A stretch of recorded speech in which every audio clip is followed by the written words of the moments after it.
Hello. आज हूँ मे 31 तारीख। आज को आम वर्ल्ड नो टोबैको डे भाव ऑब्जर्व करूँ। तो आज दिन में आम मैंने टोबैकोर साइड इफेक्ट से केमिति कैंसर एवं ता सहित अन्य स्वास्थ्य समस्या क्रिएट करे से सब जिनस विषय आम आज सचेतन हवा कथा।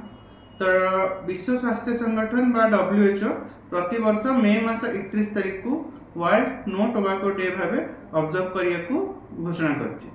तो एई वर्षर जो थीम होची सेटा होची bright products dark intentions and unmasking the appeal.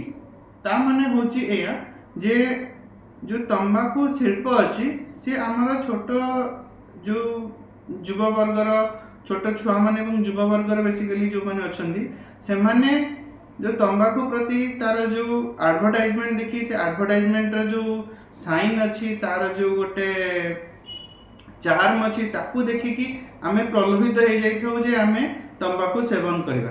तो ता उद्देश्य रे बेसिकली एई वर्ष WHO रो थीम अच्छी जे तंबाकू नो टोबैको डे रो। तो आज दिन में मैंने जानिबा जे तंबाकू खाइले किभଳି भाबरे कैंसर हुए।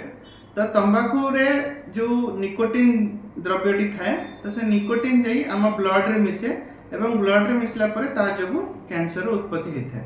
तो जदि आम जानिए जे को कैंसर बेसी हुए टोबैको रो यूज द्वारा तो सेटा होची ओरल कैविटी बा ओरल कैंसर मुख गह्वर कर्कट जहाँ को आम कहूँ, larynx cancer, oropharynx cancer, lungs cancer, gastrointestinal tract माने आमर पेटर जमती स्टोमक कैंसर हो गला कि कोलोरेक्टल कैंसर है ये सबुथिरे प्राय सब प्रकार कैंसर रे तंबाकूर गोटे बहुत बड़ा भूमिका अच्छी। तो तंबाकू बेसिकली दुई प्रकार जोटा कि आम स्मोकलेस टोबैको कहू या फिर जोटा कि विथ स्मोक कहू।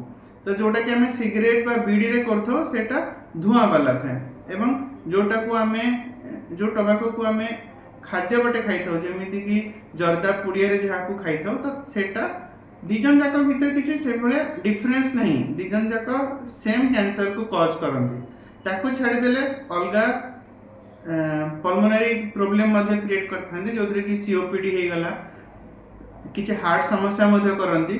तो से जिनसठू हमको दूर रहिबा को पड़िबो। So no tobacco lead a happy life. Thank you.